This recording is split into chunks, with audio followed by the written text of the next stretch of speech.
Hello everybody and welcome to the platform. This book right here is called Never Split the Difference by Voss. The subtitle is Negotiating as if your life depended on it.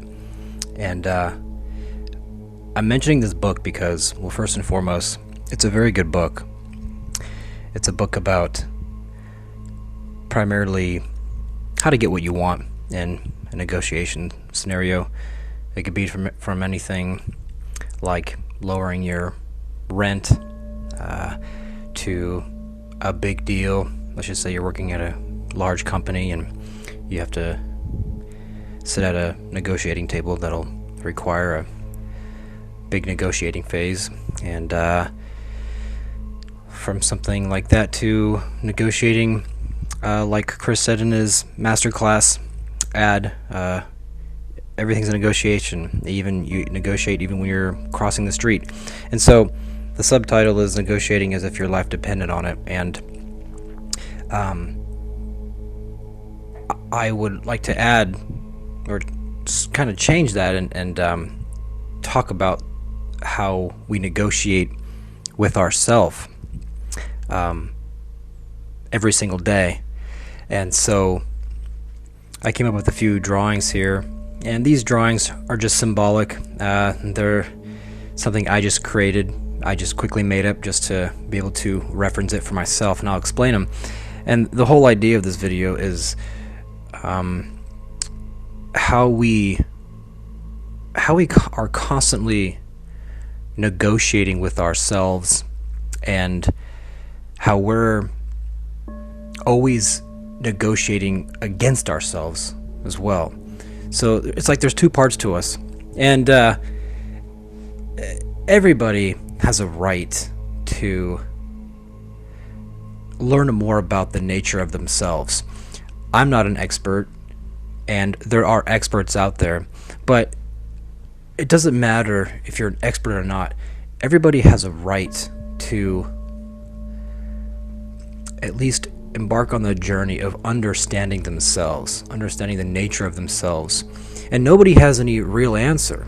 We speculate, and we're constantly trying to figure things out, either consciously or unconsciously. So the very first picture here is you on planet Earth. You were brought into this planet against your will. Nobody asked your permission to be here. You came into the world. You're here, and you have to deal with it. And some people choose not to stay. They take off, by whichever way they choose. And but for those who are here now and remained, and good for you for dishing it out so far. So this is the general idea behind this particular drawing here. Here you are on planet Earth, and these little lines right here indicate your field of your own awareness. It's like this is the stuff you focus on a day-to-day basis. And the idea here is how we constantly battle ourselves with the trajectory that we want to take, and the trajectory that we inevitably take, and then everything else in between. So the fascinating thing is, we have no idea what we're doing here on planet Earth. We figure things out. There are things that dictate what we will be doing, and what we do on a day-to-day basis. For example, our biological needs. It's things that we are forced by nature to do. And it's a good thing, because if you think about it, there has to be some kind of baseline responsibility we have, some kind of baseline duties. And without that, then you got to think, well, where would we be? Where would we be if there was no baseline something that we had to follow? If it's something just as simple as eating and sleeping, well, then so be it. At least there's something. And we have evolved into that over time. theoretically, let's just say that evolution it does exist, because we got to keep an open mind, right? Well, we like to make sense of things. So if we can make sense of things through the idea that we all came from essentially this little tiny thing of information that exploded and so on and so forth, and we evolved from a single cell organism to what we are today, well then so be it. That's one way to look at it, and it makes sense. Okay, it works. And I personally think that there's just way too much more going on, that it makes that story a little bit too simplistic. But anywho, let's move from, okay, let's look at this for a little bit. Here's your field of awareness. This is what you think about. This is what you project. These are your future projections of yourself. These are the thoughts you might have from day to day, your opinions, your skills, and the things you do, whatever, everything that you do as an individual. And then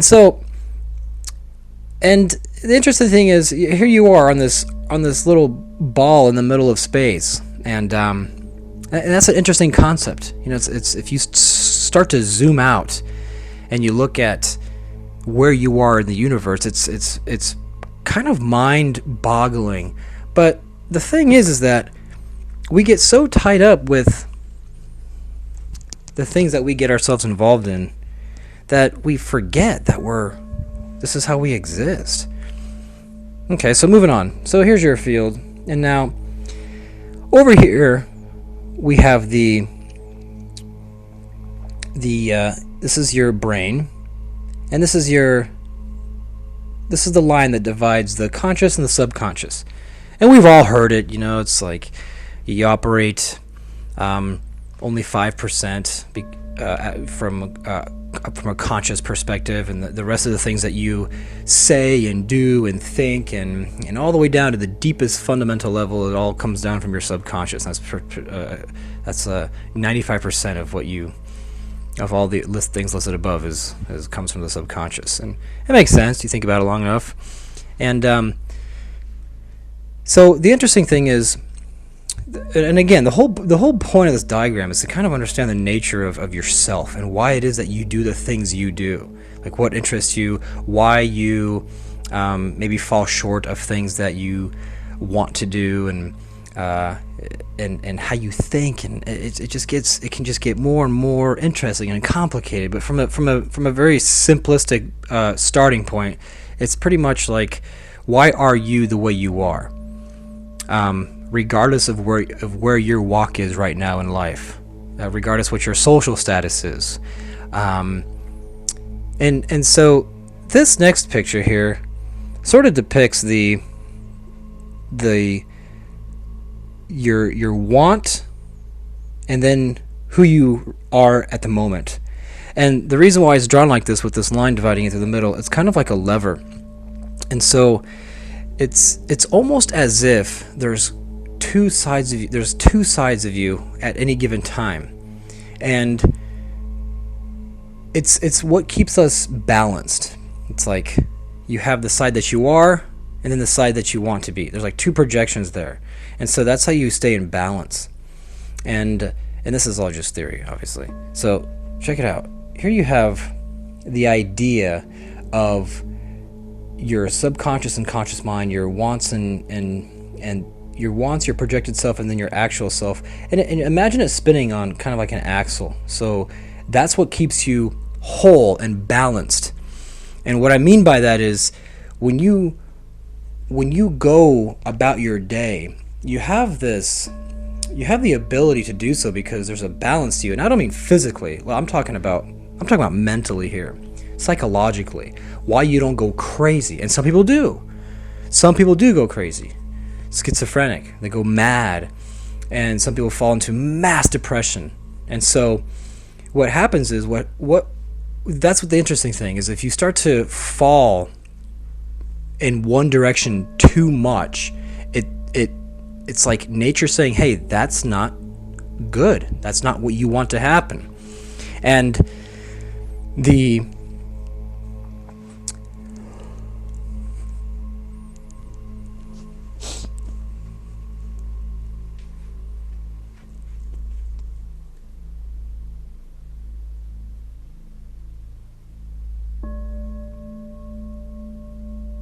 And the thing, it's almost as if there's this thing in place that keeps you in balance, and it's your subconscious, conscious mind. It's your desires. It's where you are and where you want to be. And it can also be divided into like the negative and positive categories. So it's almost as if there's two sides of you, like I mentioned before, that keeps you in balance, negative and positive. So if you go to make a decision, then there's a positive side of you that says, yes, do this thing. And then there's a negative side of you that says, actually, don't do it because this, and this. And so it's like you're on imagine like a teeter-totter. And so you can't have one side fall too low and one side go too high. You have to have it balanced. And it's kind of like what that kind of picture is. It seems like that's how our mind is built. And everybody, like I said earlier, everybody is in a different walk of life. It doesn't matter where you are. It's you can be a homeless bum living on the street, or you could be the president of the United States. It seems like no matter where you are, everybody has this balance to them, and it all comes from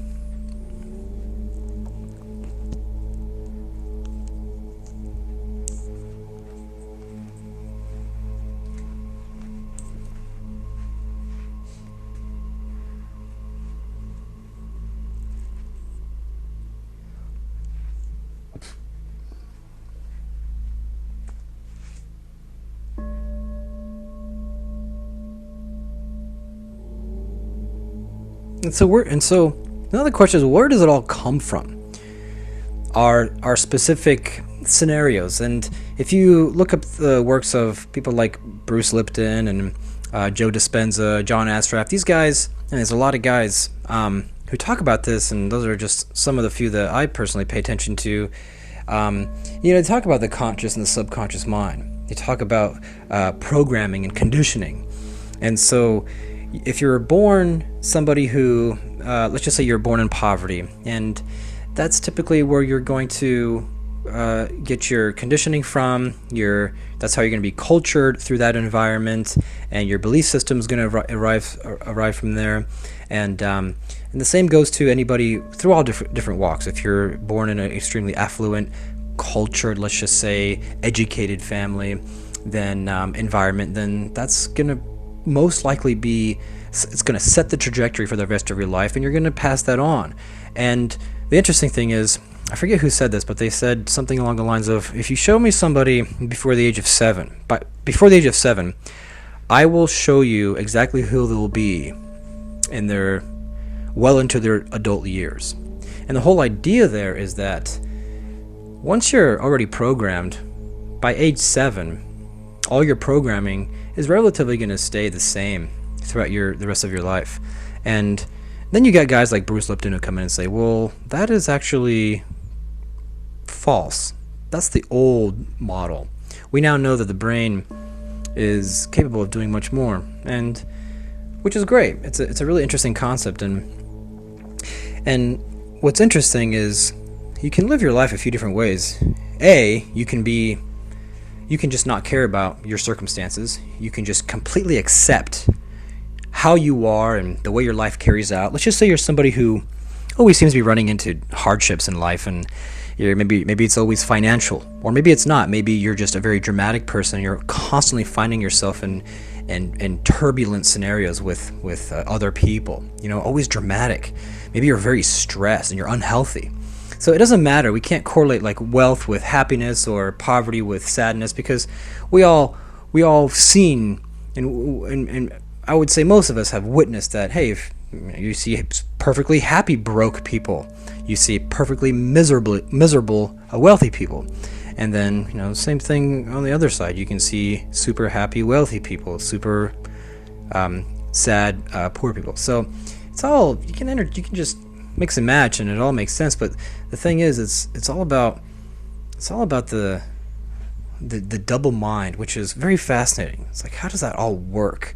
How does that really work as a human being for our mind to kind of spin? And these are all just visualizations. Obviously, these are not scientifically proven, or these are just theories, and this is something I just drew up just to kind of be able to look at it and say, oh, okay, that's what that means, because I'd rather visualize it through images than to just write it out, because I find it a little more better to retain in the mind.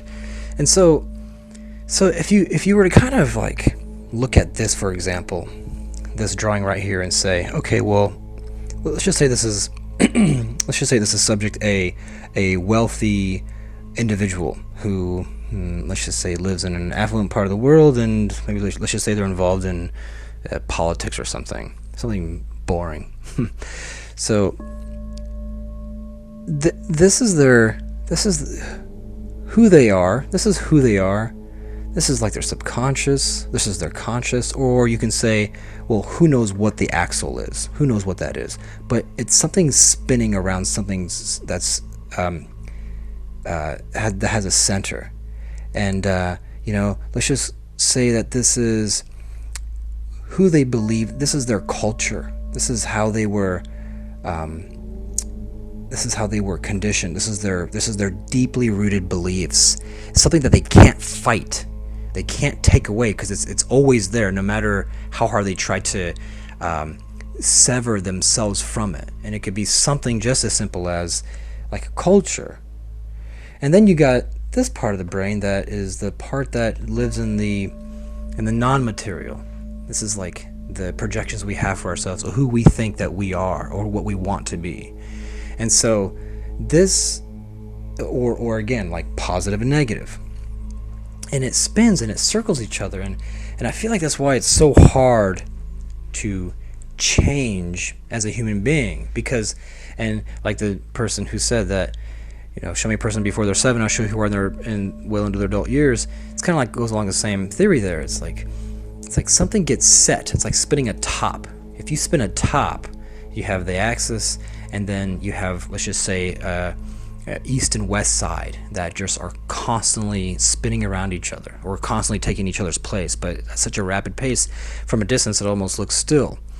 And that's interesting, because if a top has so much momentum, it's hard to change. And that's the same as the human mind, how we work. If we constantly feed ourselves with the same thinking, same emotions, then it's just like this spinning here. Like, this is your subconscious and conscious mind, and they're always fighting each other, and but not necessarily fighting each other. They're working together to stay in the same place. And and here's another drawing, something as similar like this. It's just with what I am and what I want. I drew the yin and yang over here, kind of symbolizing the same thing. It's like, I believe the yin and yang is ultimately a symbol of chaos and order. And you have to have a little bit of order and chaos, and you have to have a little bit of chaos and order. And so that's the battle. That's the battle we have, especially for those who are in a mental state where they want change, which I feel like is a big part of our culture here in the U.S. and I would say a big chunk of the world too. I spent a lot of time in Europe, and it's like you see that Western impact happen over there, and our culture, I would say, this side of the West, impacting Europe. And I saw this in the 90s when I was young, growing up there. We're constantly visiting, and so it's like we're living in a culture where we're constantly reaching for bettering ourselves, but not necessarily in the best way, because we're constantly focused now on social media, and where we are perpetually bombarded with status, and this is how we condition ourselves. We don't necessarily think that, but it's true. If you subject yourself to something so much that it just becomes a part of you without you even knowing, and it's all environmental. It's a part of our everydayness, and we can escape it, but it's super hard because you have to sever yourself from so much. And we love to be connected because we're a social creature, so it's hard to give up your cell phone or to turn off the internet on your desktop at home. I mean, imagine doing that. We try it, but it's hard. And so then you say, well, I'm just going to use it for, for positive utility. And then next thing you know, you find yourself doing things that you don't want to do, that you said you wouldn't do, like spend hours on social media. And so it's hard. And again, I'm mentioning that because it feels like we're in this like stage of consciousness now where we're constantly striving for something better and more, and we rush to it. We're rushing to it every day. It's a race. It feels like a big like herd just going for this thing, and you feel that energy prevalent in the media and the news specifically, especially now with the whole coronavirus thing going on. It's like there's this perpetual momentum, and we feel like we're trying to get somewhere, but the question is, well, where is that? And so it feels like it's kind of like what we're all doing collectively. And so we kind of have this vision now. And what's interesting is I was actually on a Zoom talk the other day with a group, an insurance sales group, and it's funny because they're, how all that stuff works. They try to motivate you to go out there and do the sales and all that, and then one guy is bringing up the leaderboards, which is just so corny. It's such an ancient way of trying to motivate people. It's it works for some, but you look at it and you're just like, gosh, it's just so corny, but and then a woman comes on who's like the wife to one of the top guys at the company, and she starts talking about how the brain works and using her term, she said how we use the lizard part of our brain when we're in fear mode, and how we can overcome that, and how if we focus on this stuff. And I think it's so interesting that this information is starting to become almost like mainstream. It's like we are now the objective observer. We're no longer a victim of our brain because of our evolution. Now we've reached a time where we can say, hey brain, I'm not going to be a victim to you, and I know now that I have a conscious and subconscious mind, and if I just do these things, then I can change my reality. And it's interesting, and it's like it seems to be it's been popularized recently, and however, this stuff is apparently ancient wisdom, and so as part of the platform, I don't know if any of you are if you're not familiar with it, it's just a place where we talk about stuff like this. It's the whole idea between me and Tom putting the platform together over a year ago was to search for the truth, to be whole, to know the truth, and to ask these questions. And it's not necessarily popular, but I feel like we're all kind of, if not consciously, subconsciously have these thoughts in our head. And gosh, why not talk about it? Like I said earlier, we're not experts, but that doesn't mean you have no right to jump into this subject matter and really get to know yourself. Like, why not? Isn't that super healthy? I mean, wouldn't that be great if everybody did that? To try to get to know yourself instead of just being this mindless drone that is completely manipulated or dictated by these primitive instincts. And but who knows, man? Maybe some people just don't care. And sometimes it is good to fall back and be like, hey man, I want to be an animal today. Like I don't want to get into the mind. I want to just do what animals do today. I want to go out and sit in the sun. I'm going to enjoy the rays, and then I'm going to go slaughter an animal and eat it because that tastes delicious. And it's kind of cool that we have that. Like I said, it's good to have that baseline to fall back on, because if not, it's hard to be whole and to have an aim when you have nothing to push off of. And I'm not saying that our primitive tendencies are the baseline, the original baseline. Who knows? What if there's something else going on, which personally I do believe in that. But hey, right now nobody's going to really argue that enjoying a good steak or laying in the sun and acting like an animal still isn't an enjoyable thing, unless if you're a vegetarian. But then again, it's like go eat some foliage, and you're still kind of partaking in the whole primitive animal-like behavior. So, what's next? These all tie. Oh, okay. So, okay. So here's a good one right here. So here's you. This is you right here. That's your skull, and inside your skull is a brain, and this all ties into the subconscious, conscious mind, yourself and your thoughts, your awareness, what you believe in yourself, what you believe your potential is, and here is a linear line which represents the let's just say the spectrum of potential. Now, this line is just drawn linearly because who knows how that looks. That we have to draw something so we can actually have some kind of reference point, some kind of visualization. It makes it easier to comprehend. Now, let's just say your potential always falls between these 2 points. You want this potential here as a human being, and whatever that potential is, who knows? Who knows what that means for you? But the whole idea is you're projecting into something that's better than what you are now.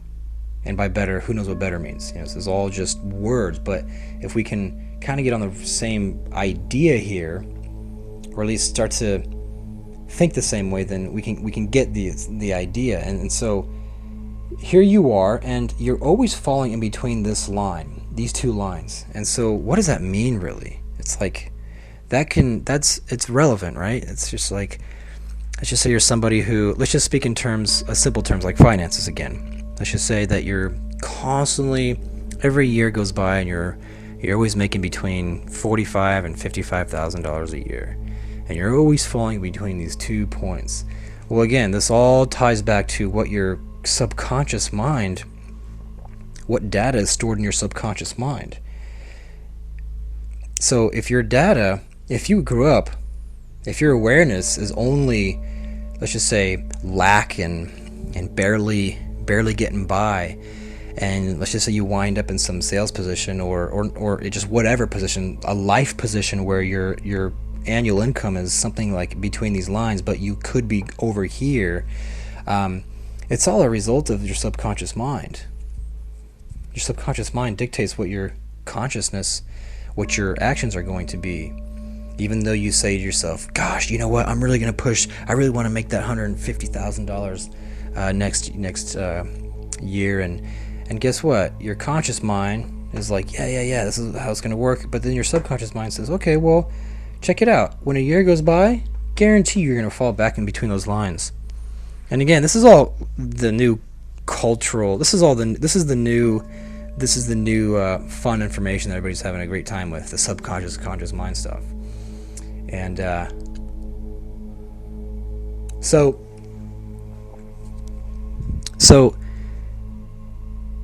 this is the line that represents the spectrum of potential.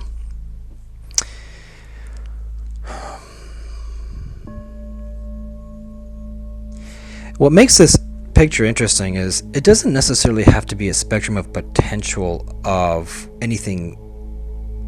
It could be a spectrum of potential of anything. That's why I put the question mark there, because potential of what necessarily? Potential of achieving goals, potential of being an extremely intelligent person, extremely knowledgeable. How about potential of awareness? And so we primarily think in terms of linear time or linear progression. It's like when we think of the future, or what I want to say is, we seem to always be a like end result oriented or end oriented people. It's like we're thinking about the end coming. It's like when you visualize yourself in the world, it's like here you are now, and the future is far out, and that's where you're going to die. And so we think linearly like that. And I think it's a little more interesting to think not so much linearly, but more kind of like this. And it's kind of like the 7 chakras, how you think like your consciousness progresses upwards. And again, the upwards is just a representation, but you're advancing some way, but not in terms of like gain, but more so of like awareness. And so I think that's a new fun model for a potential model. So this tree here is an interesting concept because here's the acorn and then here's the oak tree. And the reason why I drew that is because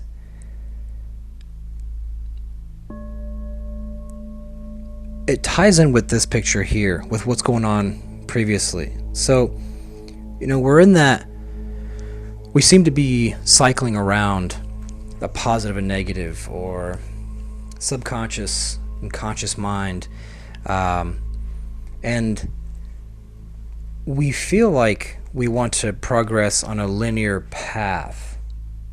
However, what's interesting is that the acorn eventually grows into the oak tree.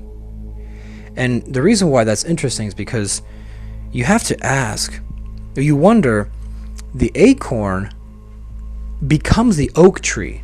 And so all the information, all the data needed to create the oak tree is already inside the acorn. And the reason why I feel it's fascinating, and so here's the thing: the acorn becomes the oak tree, and then you say, well, yeah, but it's not like the oak tree is inside the acorn. I mean, the oak tree needs to get nutrients and needs to get sunlight, and it grows into the oak tree over time, and that's fine. But the idea here is that all this information, this mass, everything that this giant encompasses, is the information is inside this. Otherwise, how would it know what to do? So it comes from something, from a much smaller thing, and it's compacted into that. And so that's fascinating, because you think of things like when people say, well, your body actually has more empty space than there is matter. There's more space to you than there is matter. It's like, well, how is that possible? And you zoom in. You just keep zooming in and zooming in and zooming in, and you change your perspective.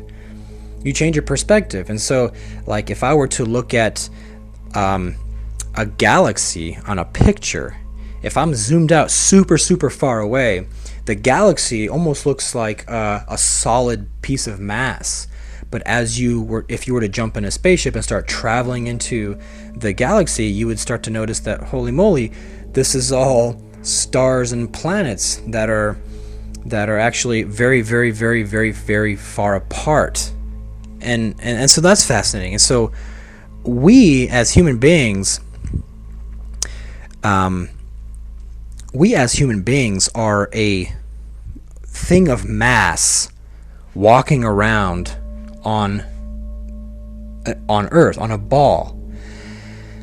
And the primitive mind thinks that that's it, that there's nothing beyond that, that's how life is. And you'd say, well, evolution helped us get out of that kind of thinking. But you see, what's interesting is that you can go out right now into a jungle somewhere in the middle of nowhere and come across a tribe that still behave extremely primitively. They run around with spears, and they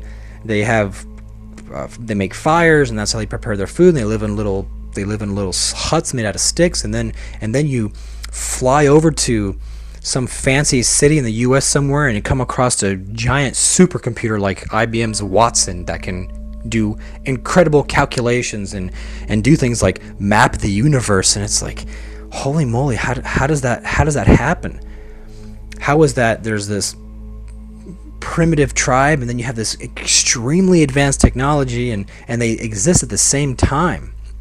And so, and the idea there is that our potential, this thing right here that's written as a linear path, the potential the potential of everything, I would say, already exists somewhere. The data is already there, just like the acorn stores the data for the oak tree. All the information is already there. And so that's why I think evolution's a funky thing, because you got to think like it's evolution makes things seem like that we are creating as we're going along, like potentials being created as we go along. And so the reason why I don't like that idea is because it always makes me wonder, well, here's like an easy concept. Like, forget about, I don't want to get too abstract, but let's think in the terms of like physicality. Okay, so if in fact the universe started as the size of something like an egg and exploded, the Big Bang, and then expanded, and now we have the universe as we know it today, you gotta wonder, what was the universe expanding into as it was growing? What's it expanding into? And so, and so I'm sitting here thinking, well, did the universe create the universe as it was growing? How is that possible? It kind of doesn't make sense to me. It's like a bomb. A bomb doesn't create the atmosphere it blows up, it blows into. It has to have elements already there in order for it to occupy that space. And so if the universe started from something as small as an egg, and or a little bit larger, and then expanded, and now we have the universe, well, it just doesn't make sense to me, because I think about the oak tree. It's like, this expanded, and maybe it's like the universe used like the oak tree, it uses the nutrients, it uses water, it uses sunlight to grow, and it's taking something that it's taking from the earth to grow into something. And I feel like maybe the universe could have done something similar, but the thing is, the information is already there. And so that's why I feel like there's something much more beyond the origin of the universe than something as simple as a Big Bang. The information for the universe to exist had to have already existed somewhere. I mean, it makes logical sense. It had to have already existed. In what form? I don't know. How did it get there? Who knows? But that's why it gets so much more exciting. But you have to. It's like you're compelled to take things to the next step, because it just doesn't make sense. I can't accept it. I can't accept that the universe started from something and created itself as it went along. And if I'm missing something, then I'll love to be educated, because I don't ever stand on something. If I come to a conclusion, I want to find a reason why it's wrong, because that's seeking truth. You can't fall back and get all comfortable and cushy with an idea and or a belief, and stay rigid, because that's just ego, and that gets us nowhere. But that's an interesting point. It's like the information had to come from somewhere, and now you're entering into a whole new origin of things. And maybe there is no origin, but I don't want to get too much further into that. And so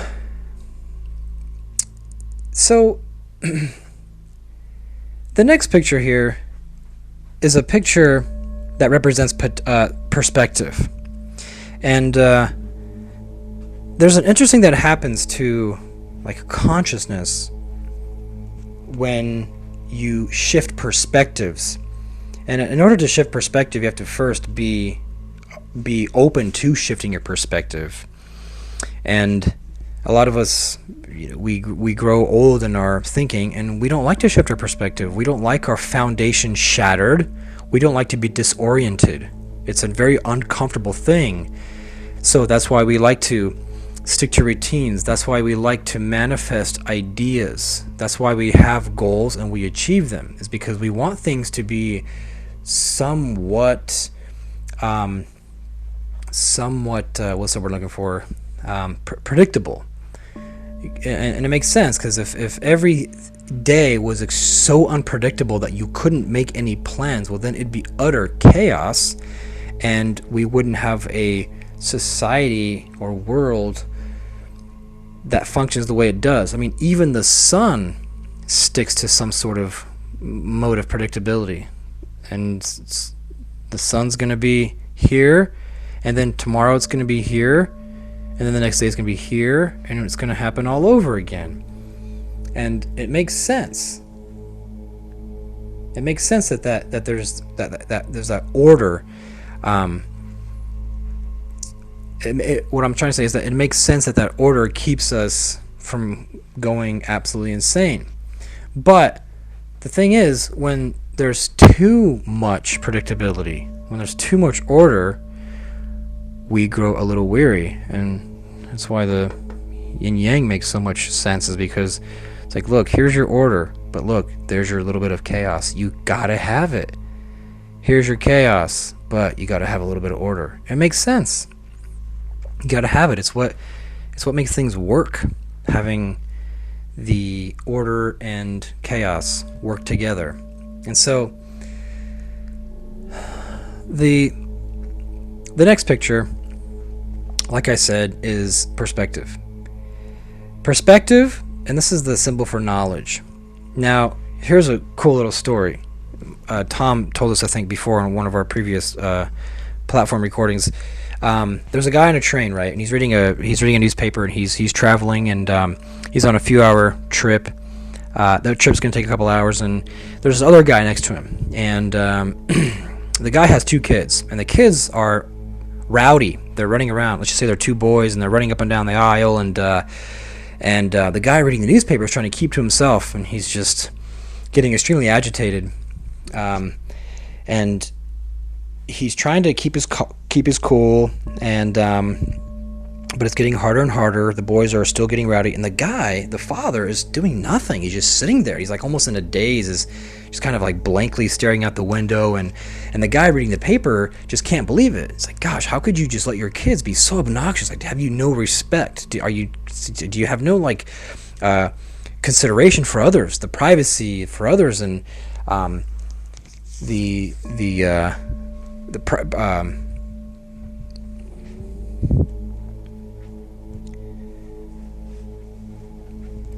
and so, another few moments go by, and the guy finally, out of frustration, gets up and he walks up to the father, and says, look, I'm sorry to bother you here, but your kids are like extremely obnoxious and loud, and I just can't believe it that you are allowing this. Like, gosh, don't you have any control over your kids? Like, what kind of father are you? This is extremely annoying. I'm sorry that I'm coming off like this, but gosh, I had to say something. And the father kind of looks up at the guy, and he's like, oh man, I'm so sorry. I really do apologize. I really wasn't aware. You see, their mother just passed away. We just got done burying her, and I don't think they really kind of grasp the concept yet, but I'm in total shock, and I'm sorry. I'll get them under control. And so the guy with the newspaper is like, oh man, he goes back, he apologizes, and he goes back to the seat, and he's sitting there going, geez, like, man, if I would have known that, I would have had a completely different perspective on this, and I definitely wouldn't have approached the guy the way I did.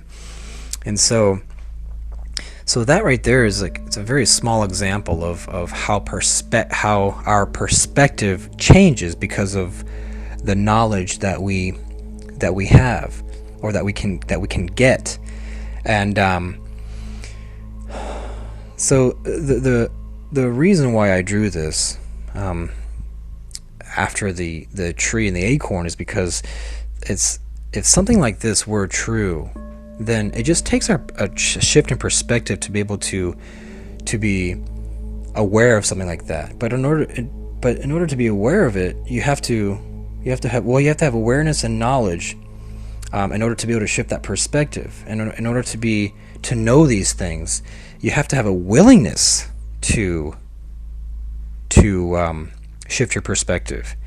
And so this all kind of ties into a grander aim here, which, it's all fun. It's fun to do the, hey man, if you want to like improve your life and be rich and have a great, wonderful life, then change your subconscious programming, and that's all fine. It's fun, and it's like I said, it's almost seems like it's gotten very popular these past few, let's just say, decades.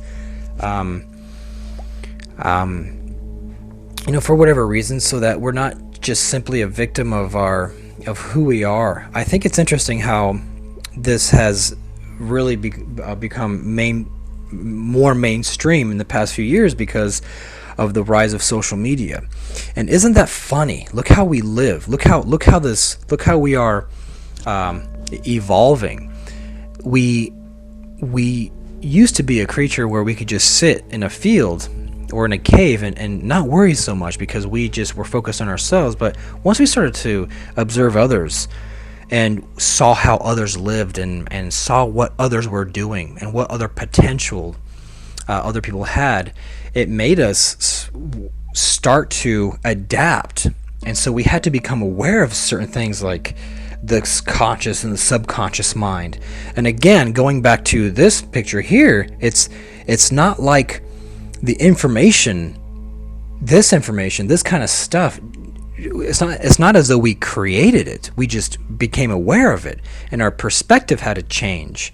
We had to acquire knowledge. And so we are now living in a world where we are constantly aware of what others are doing, how others are advancing, how others are living. We're very aware of the news in the world, and all you got to do is pull out your cell phone and you are immediately connected to a world of information. And the problem with that, a problem with that is that we are so addicted to the information is that we can't really have something absorb long enough to actually have an effect. At least the things that we selectively want, and at least the things that we want that are really good for us. And maybe some of us don't even know what's good for us. We're just constantly being bombarded with the wrong information because of people's agendas. So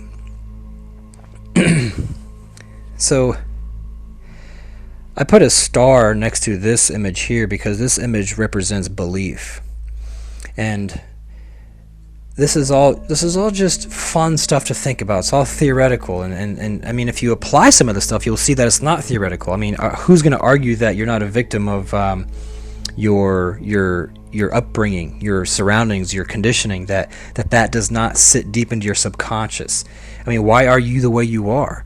Think about it. Why do you do what you do? Why do the things that interest you? It's like you can ask why questions all the time about yourself, and that's very important. And that's what this whole thing's about. And that's why I mentioned the book earlier, Never Split the Difference, because this is about negotiating with other people to get what you want. But I feel like negotiating with yourself is even more, is the most important. Like, negotiate with yourself. How do you negotiate? I don't mean sitting at the table and with yourself and trying to battle, the this versus this, because it just won't work. You can't really eliminate that, but that's not the point. That's not what you want to do. You're not trying to eliminate one side because you would be out of balance. Remember, you go crazy, you go mad, you'd go schizophrenic, you would be unbalanced. Your psyche, you would completely destroy yourself. And I've had experiences where I went pretty far to one side, and you lose orientation. It's really difficult. The world can get really scary, especially if it goes into the deep unknown parts of your mind. Well, the cool part is that once you come back and kind of regain orientation, you can go and play with that side of the psyche again, if you want to.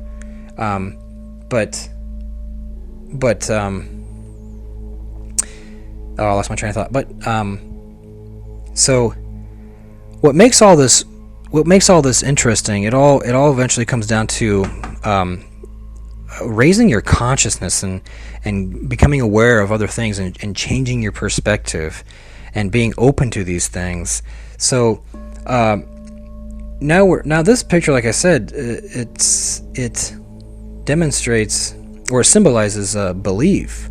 And I don't mean belief in, I don't want to get into like God and religion. I'm not talking about that. I'm talking more so about belief in your own potential, belief in yourself. And again, that spectrum of potential, that can just really mean anything, and you can pick and choose like what kind of potential, like potential in your abilities to play a sport, or your potential in raising your consciousness. And I think that's what I'm most interested in.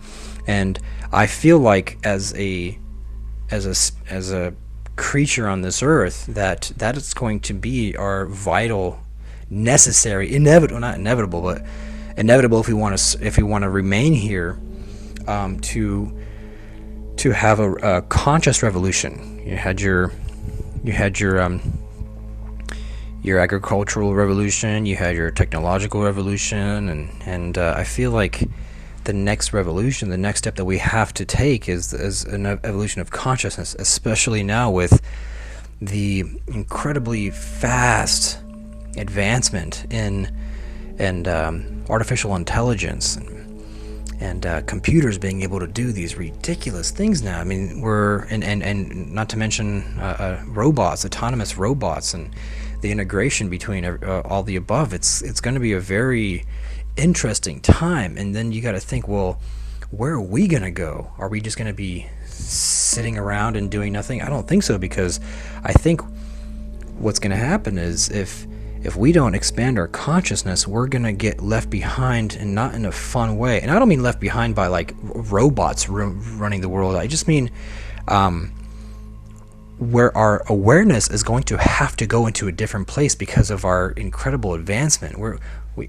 We are a creature that likes to be progressive. We don't necessarily like to stop and keep doing the same thing over and over again, unless your subconscious tells you that your self-worth or your ability remains there. And that's not necessarily a good thing, to just stay in the same spot.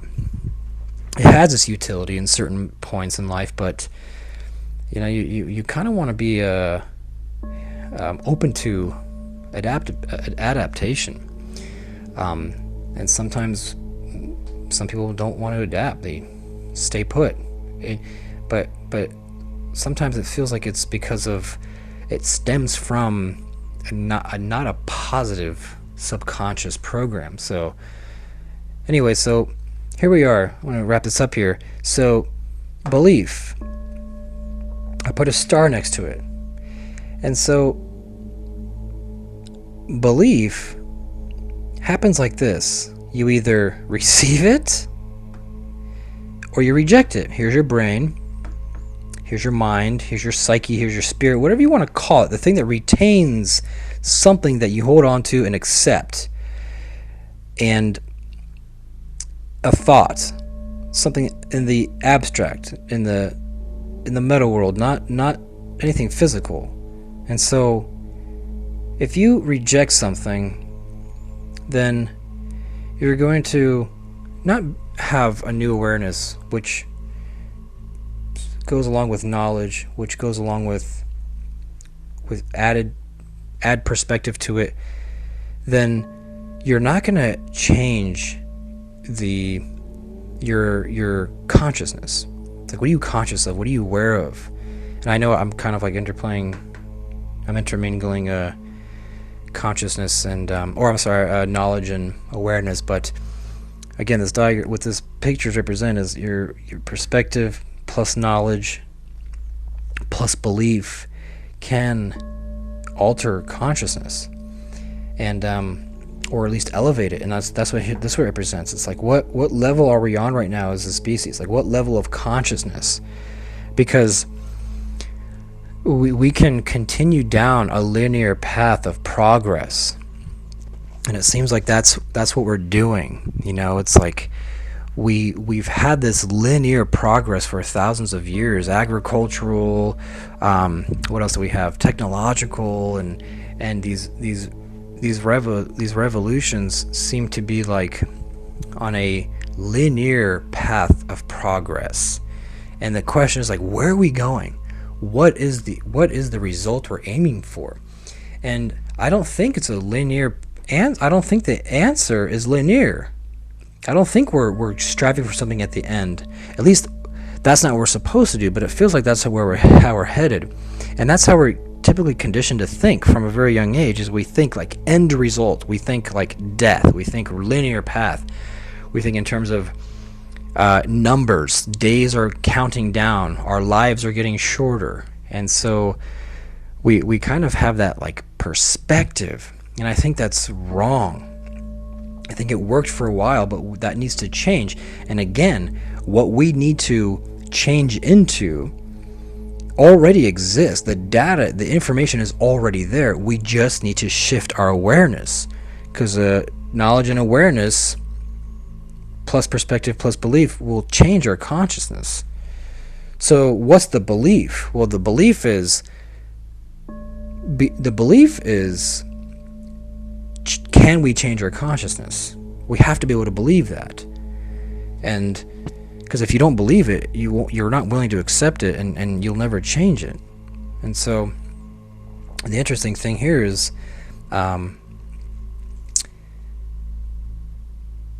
consciousness can go into what direction? That's why I put that question mark there with these arrows pointing in different directions, because even though this direction is like 2D, this is just a representation of, well, where can our consciousness go? And that's the fascinating question. It's this right here. This is why this is the final picture, is because it's like where can our consciousness go? If that is of any interest, then to anybody, you have to wonder, well, how do you get there? I'm interested in that. And so you think about this stuff. It's like, okay, well, here I am. Here's my awareness. I'm on this earth. I'm floating in space, and here's my thoughts. And seems like I have a conscious and a subconscious mind. It makes sense because I tend to make decisions rapidly, and I'm always making the same decisions. And it's like, okay, well, how can I change my decisions? Well, you can enter in new information, and new information comes from where, and you can have all these interesting questions. I wrote these down, but I'm just gonna ignore them for now, because I don't want to bother with those. But so that's interesting stuff. It's really interesting, because you think about, and again, this all ties into thinking about the nature of yourself. I mean, this can absolutely be completely irrelevant to you if you simply just don't have an interest in this at all. But it's like, well, how does this become something of interest to a person? Well, speaking for myself, it's like you tend to want to know more about this stuff when things like go wrong for you, or you've had some kind of like traumatic experience, or maybe or like me personally, like I had had some negativity in my life, some toxic people. I grew up with toxic people. I had a low self-image. I had a proclivity towards negativity, and so that's something that I dealt with for a very long time, and it became very unbearing. And so the beautiful thing is that you can expand your awareness and start to adopt new feelings towards yourself, and then that just kind of snowballs, because then you say, well, what is the nature of my thinking then? If I could heal myself through my thinking, through prayer, meditation, then what is the potential? It becomes interesting. And what's interesting is about people is that we're we love to be energy efficient, and I don't mean like in terms of like petrol or electricity. I'm talking about we don't want to expel more energy than we have to. nor does any animal. You notice how animals don't, like a fish. Take a fish, for example. A fish doesn't just swim against stream for relaxation or because it's bored. A fish will only swim against stream when it has to, and then it'll find a pocket of water that's stagnant to rest in. And just like water itself, water doesn't waste energy. It just, and I know this isn't how it works, but gravity and water will just find the lowest point and rest there. It doesn't waste energy constantly moving around. There's always something moving it. So just like people, we don't want to expel more energy than we have to. And here's a good example. Let's just say you're somebody who barely gets by every month on your bills. You pay the rent, you pay your utilities, and you're left with barely anything. But you're eating and you have what you need. And let's just say a month comes along where you fall short. You're going to be a couple $100 short on rent. So what do? You go into fight mode, and you go make that money any way you can. You're thrust into so much action and energy that you get to where you're always comfortable with right here, and you end up paying your bills on time. And guess what? Where does that come from? The subconscious. This is all old stuff. How come you're always in between this line? Your subconscious. How come you're always only making X amount of money per month to just pay your bills, and you're okay with that? Well, that's the subconscious. That's how you are designed to operate. And guess what? A lot of people operate like that. It doesn't matter if you're making $1,000 a month or $25,000 a month. The $25,000 a month person could still be scratching by every month. There's this documentary where this guy was a financial advisor to millionaires and billionaires. And at the end of one seminar, this billionaire walks up to him and he goes, no, I'm sorry, it was a millionaire. He walks up to him and he says, hey man, I really need some one-on-one help here because I'm finding it really hard to get by on $50 million a year. And it's like, wow, that person found it hard to get by on $50 million annually. What does he have, or she? A bunch of houses, bunch of boats. Who knows? Who knows what else that person does? The point is that even though if this line of potential was finances, well, here's the broke person, and then here's that millionaire or billionaire. But again, they're stuck here and they're projecting over here. So it's like it's infinite. It's an infinite line of potential when it comes to finances. You can always be chasing more in terms of finances, in terms of this picture, how this picture is depicted. And so it's like, well, and so you can say, okay, well, let's replace this line of financial potential with like consciousness potential. It's like, well, do you still want to chase? Well, I think that changes. It's not so much chasing linearly. It's more like elevating up, like how like enlightenment or the seven chakras are depicted, or the other forms of like hierarchy and some in like spirituality or something, or whatever it is, awareness, call it what you want. It's almost like not so much a like linear progression forward, but it's more of like a rising. And again, this picture is just a kind of explanation of that. I think it's more better. It's more it's more like, instead of thinking of it as like a hierarchy or a scaling up or a scaling forward, it's kind of like the information, the acorn that grows the oak tree. It's like falling into information that's existed for eternity, let's just say. And that's why we can like go back to the Big Bang thing real quick. It's like, what is the universe expanding into? Is the universe creating itself as it expands? How do you do that? How do you make something from nothing? And so it makes more sense that the entire informational field of the universe was already present within something prior to it.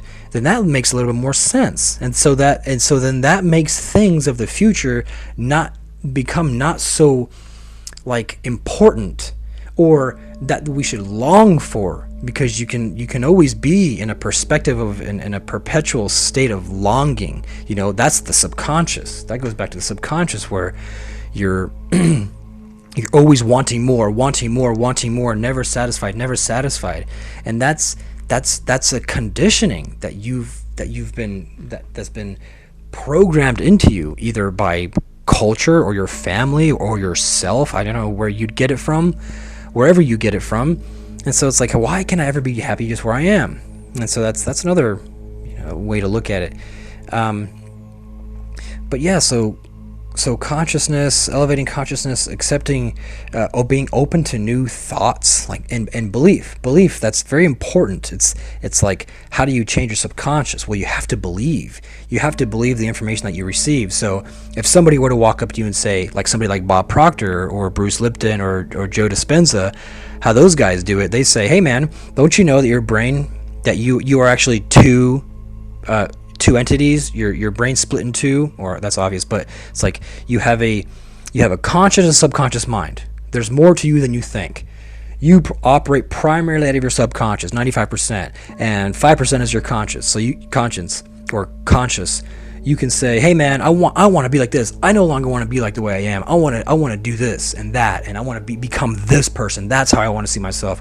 Well, guess what? It's not going to happen, because your subconscious is dictates that. Well, how do you change your subconscious? And then you can look the gentleman that I mentioned previous and find how that all works out. And it's true, it works. But in order to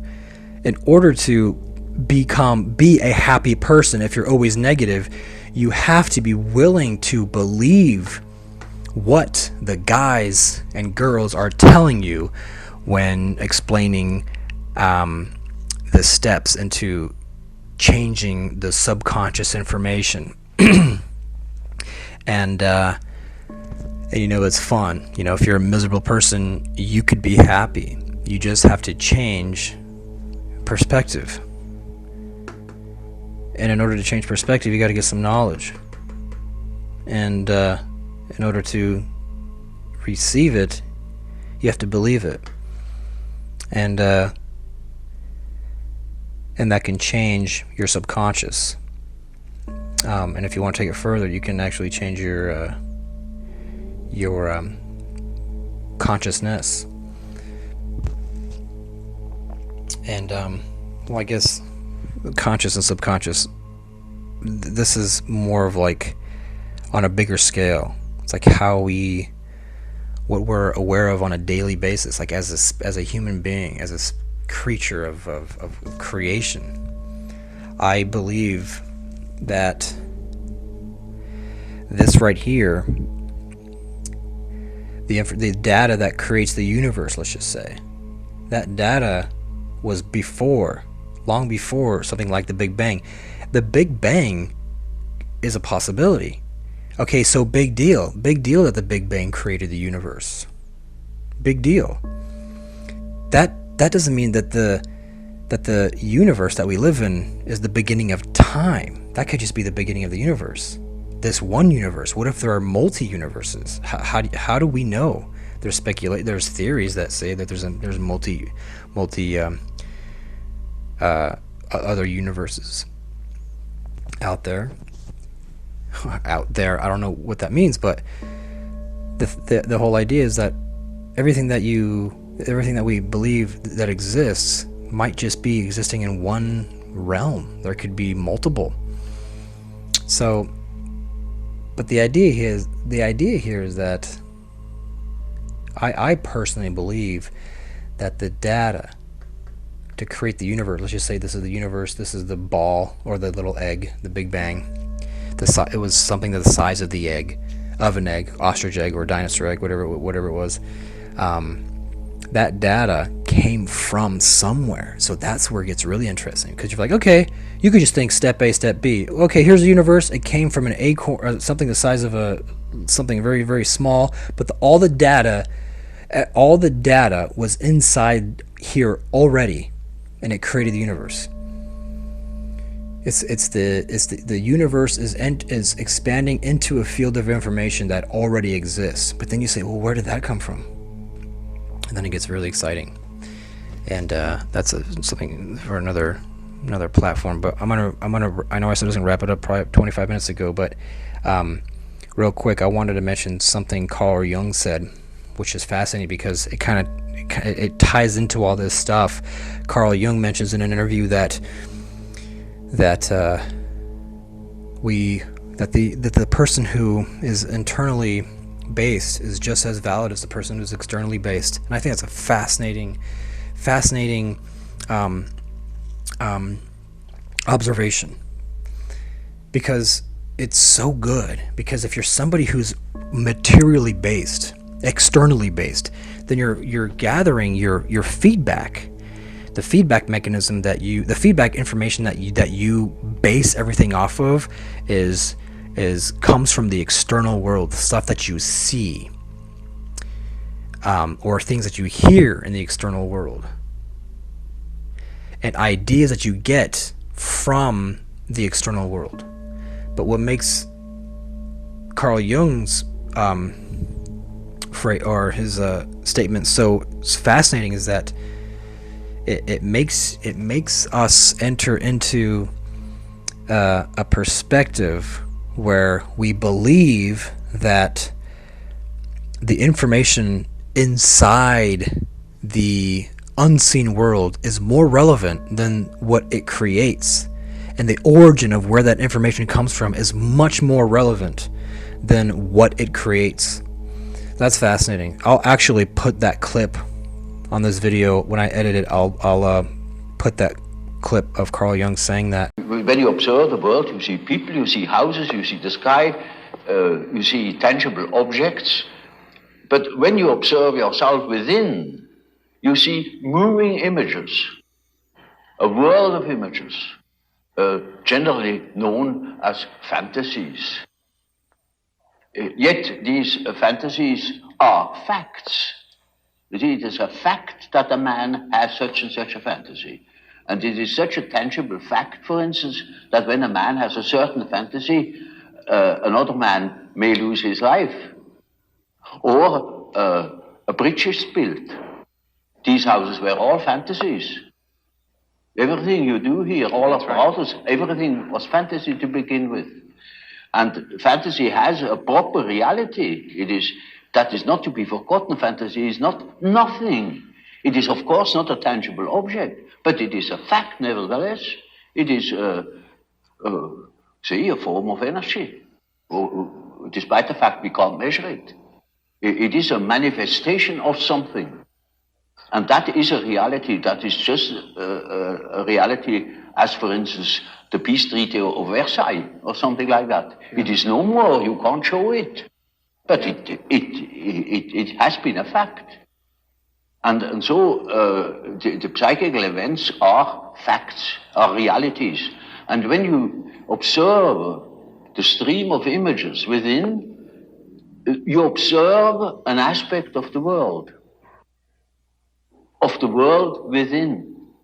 And so, you see, the man who is going by the external world, by the influences of the external world, say society or perceptions, sense perceptions, thinks that he is more valid, because this is valid, this is real. And the man who goes by the subjective factor is not valid because subjective factor is nothing. Yeah. No, that man is just as well based, because he is bases himself upon the world from within. And so he is quite right, even if he says, oh, there is nothing but my fantasy, Henry David Thoreau said something fantastic. I'm just going to look it up real quick. So, in the book Walden, Henry David Thoreau says something fascinating, which I've mentioned this on the platform prior, but it's so good because it goes along with what Carl Jung said. Henry David Thoreau in his book says, direct your eye inward and you'll find 1,000 regions.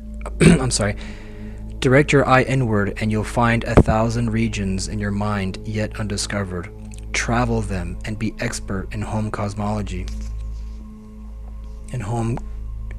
Direct your eye inward and you'll find 1,000 regions in your mind yet undiscovered. Travel them and be expert in home cosmography. I think that's fantastic.